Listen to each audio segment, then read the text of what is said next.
Michael Burry and Jamie Dimon were right. The stock market will crash another 20% from here. Not because of inflation. U.S. consumer inflation again turned out hotter than expected in September, dashing hopes for a slowdown that might persuade the Federal Reserve to stop raising interest rates.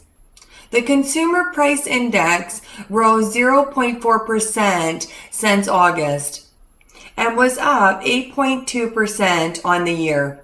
This is the 7th straight month that we have 8% and above inflation number. In this video, I will let you know what's the real problem with inflation. Why inflation will remain sticky for the rest of this year. Why the bond market believes inflation has peaked. The biggest risk in the market is deflation, not inflation moving forward. And why I believe oil price could fall to $60 next year and gold price could fall to $1,300. I will explain it all right after this. And of course, smash the like button. If you want to be my good boy, apply to write your first book with me. Welcome back to the Audacious Money Witch channel, where we talk about macroeconomy, stocks, bonds, and commodity markets. If you like any of these markets, you are intelligent. That's why you're here. And you know what to do. And push my button if you like what you see in today's video, because I can't push it from this side. This video is brought to you by my Patreon. If you are a sweet boy, go to patreon.com/magicalgoddesscheryl to support all my work. If you want to be my good boy, apply to write your first book with me. Author of best-selling books, Goddess Cheryl. My good boys always obey, and they always get rewarded handsomely. Have you been a good boy? You will get the encouragement you need on your author journey.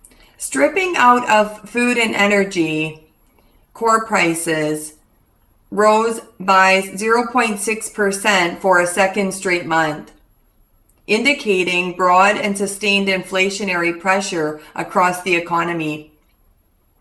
In annual terms, the core CPI accelerated to a new 40-year all-time high of 6.6% from 6.3% in August. Increases in the shelter, food, and medical care prices were the largest of many contributors in September. As such, analysts warned that the battle against the worst inflation in a generation is far from over.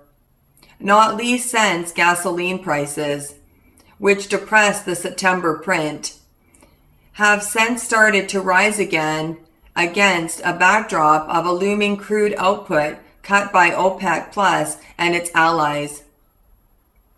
So we can expect October number to increase in terms of the energy portion.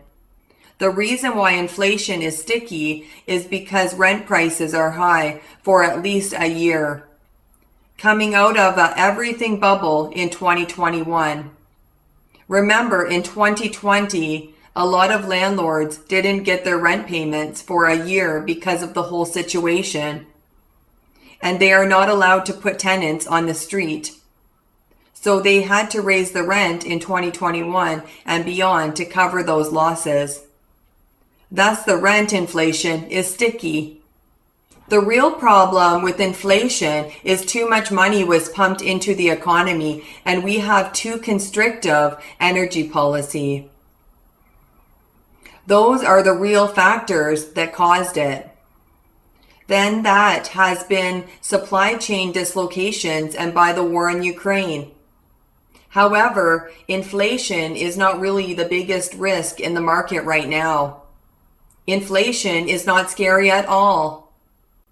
Inflation gives people the mindset of, I need to buy it today or tomorrow it will go up in price again. Kind of like the FOMO effect is back. We can see it from the low VIX. Indeed, buy the dip sentiment remains strong. Individual investors purchased a net $812 million in chip stocks over the past 5 trading sessions, an amount that was 28% more than this year's weekly average of $636 million. Retail investors, seen as contrarian market participants, kept buying chip stocks even in the face of disappointing developments over the past 2 weeks.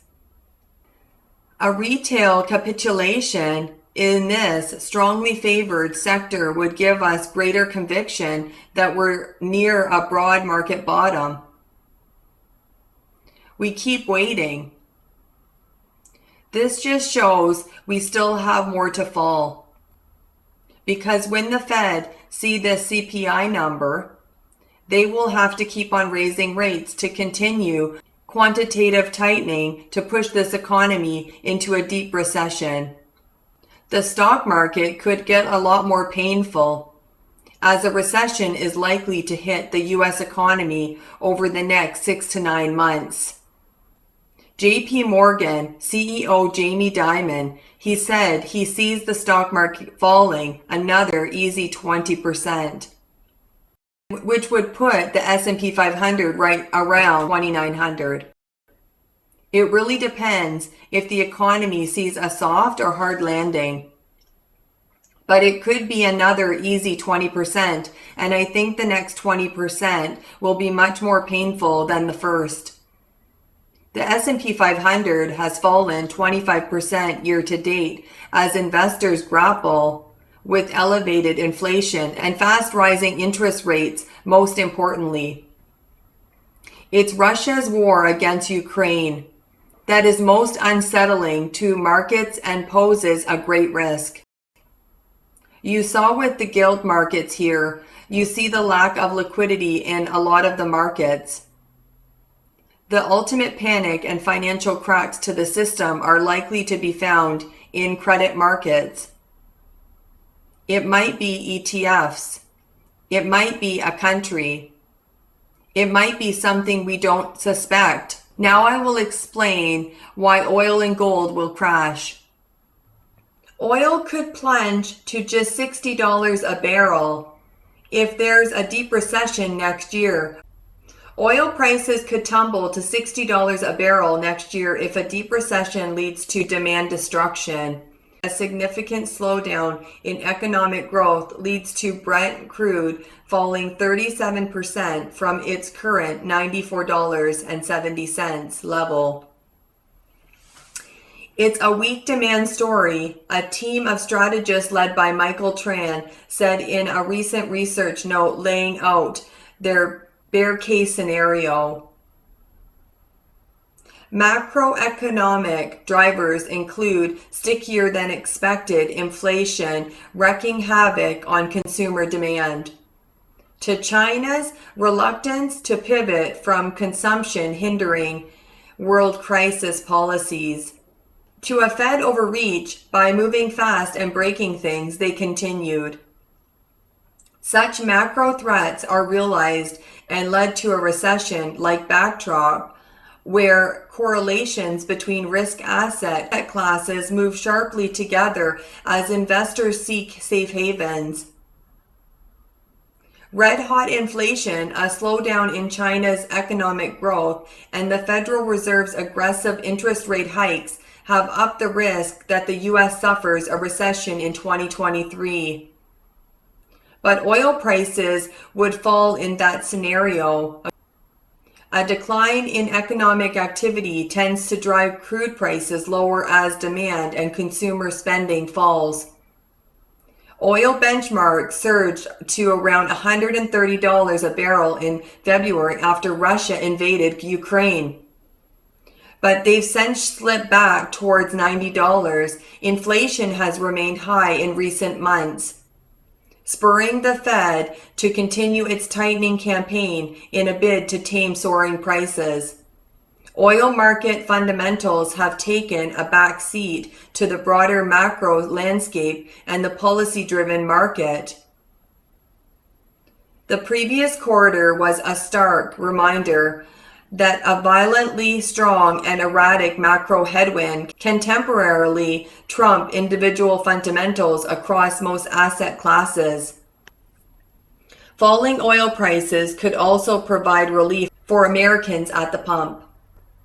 National average gas prices have slipped from $5 a gallon in June to $3.92 a gallon Wednesday. Deflation is next. Crash has started. Okay, now I'm going to show you my clients David Vine and Jima's book, Ignite the Passion, Co-Create Your Dreams. This is a collaboration book, such a great book. And my client Teddy Eazzy's Wicked Pussy Perfume. This is an erotic novel, such an incredible book. And my book, A Crazy Little Thing Called Life. This is a bestseller. Another awesome book. And my book called Happy. We learn to be just like a child again, not be controlled by worldly circumstances. So this is my bestseller book called Happy. It is another amazing book. So all of these books help with depression, anxiety, and stress. We are living in uncertain times. Order your copy today and like my video.